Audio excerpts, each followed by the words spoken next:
అడవులను ఆక్రమిస్తున్నారు, చెట్లను నరికి సాగు భూములుగా మారుస్తున్నారు. అటవీశాఖ అధికారుల కళ్లు గప్పి అడవులను అంతం చేస్తున్నారు. కేసులు నమోదు చేసినా ఏమాత్రం బెదరటం లేదు. అక్రమార్కులతో విసిగిపోయిన అధికారులు అడవులను కాపాడేందుకు సరికొత్త అస్త్రాన్ని ప్రయోగిస్తున్నారు.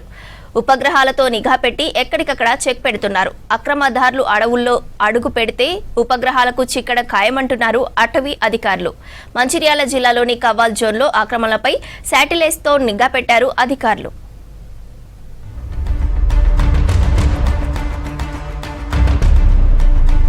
మంచిర్యాల జిల్లా జన్నారంలో దట్టమైన అడవులు ఉన్నాయి. ఈ అడవుల్లోనే కవ్వాల్ టైగర్ జోన్ ఏర్పాటు చేసింది అటవీ శాఖ.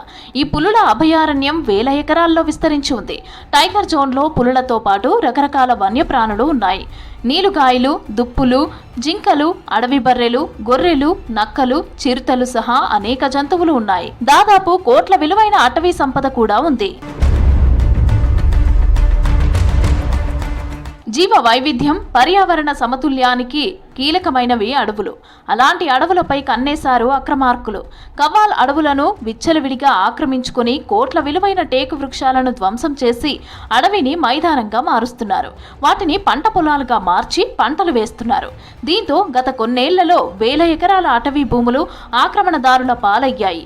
ఇప్పటికీ అడవుల్లో ఆక్రమణలు ఆగలేదు. అటవీ శాఖ అధికారులు అడవిలో ఓవైపు నియంత్రిస్తే మరోవైపు నుంచి ఆక్రమణలు చేస్తున్నారు.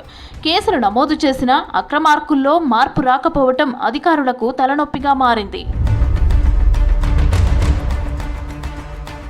అడవుల సంరక్షణకు ఇప్పటికే పలు రకాల ప్రయత్నాలు చేసిన అధికారులు ఇప్పుడు టెక్నాలజీ వినియోగంతో ఆక్రమణదారులకు చెక్ పెడుతున్నారు.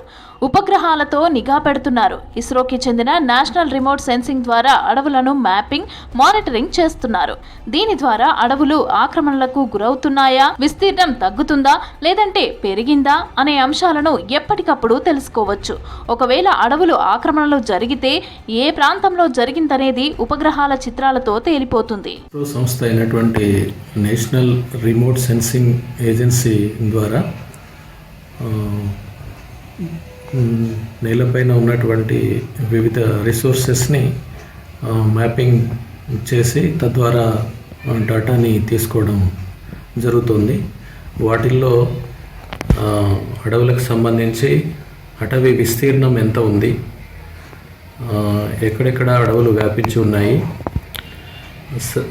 అనే విషయము ఉపగ్రహాల ద్వారా రిమోట్ సెన్సింగ్ అంటాం. అంటే దూరంగా ఉండి నేలపైన ఉన్నటువంటి ప్రాంతాల్లో పచ్చదనం విస్తరించి ఉన్నటువంటి ఏరియాస్ని గుర్తించి ఎంత విస్తీర్ణం ఉన్నది కనుక్కుంటారనమాట. ఫారెస్ట్ సర్వే ఆఫ్ ఇండియా అలాగే రాష్ట్ర అటవీ శాఖలు ఈ డేటాను తీసుకొని తమ ప్రాంతంలో ఉన్నటువంటి అటవీ విస్తీర్ణం ఎంత ఉంది, అలాగే గతంతో పోల్చినప్పుడు ఏమైనా పెరుగుదల తగ్గుదల సంభవించాయా, ఈ విషయాలన్నీ సులభంగా కనుక్కునేటువంటి అవకాశం ఉంటుందన్నమాట. రిమోట్ సెన్సింగ్ ద్వారా అడవుల్లో ఉన్న మొక్కలను కూడా లెక్కించవచ్చంటున్నారు అటవీ అధికారులు. అడవుల్లో జీవ వైవిధ్యం ఎలా ఉంది, అడవుల పరిసరాల చుట్టూ ఉన్న గ్రీనరీ ఎలా ఉందో కూడా తెలుసుకోవచ్చునన్నారు. అడవుల్లో తాము వెళ్లలేని కొన్ని ప్రాంతాలను కూడా రిమోట్ సెన్సింగ్ ద్వారా పర్యవేక్షించవచ్చన్నారు. కవ్వాల్ టైగర్ జోన్పై ఉపగ్రహాలతో నిఘా పెట్టడం అడవుల పరిరక్షణకు ఎంతో దోహదపడుతుందని చెప్తున్నారు. బయోడైవర్సిటీ, ఒక ప్రాంతంలో ఉన్నటువంటి బయోడైవర్సిటీని కూడా దీని ద్వారా మనం గమనించవచ్చు. అంటే దాని నుంచి వచ్చేటువంటి డేటాను ఉపయోగించి సెకండరీ ఆర్ టెర్షరీ ఫలితాలను బట్టి అక్కడ ఉన్నటువంటి బయోడైవర్సిటీ అంటే జీవ వైవిధ్యం ఎక్కువగా ఉందా, సమంగా ఉందా, సమతులంగా ఉందా, లేక క్షీణించిందా అనేటువంటి విషయాలు కూడా తెలుస్తాయి. అంటే రిమోట్ సెన్సింగ్ అనేటువంటిది అడవులు, జీవ వైవిధ్యం ఇలాంటి వాటి అసెస్మెంట్కు ఎన్ఆర్ఎస్ఏ ద్వారా చాలా ఉపయోగపడుతుంది.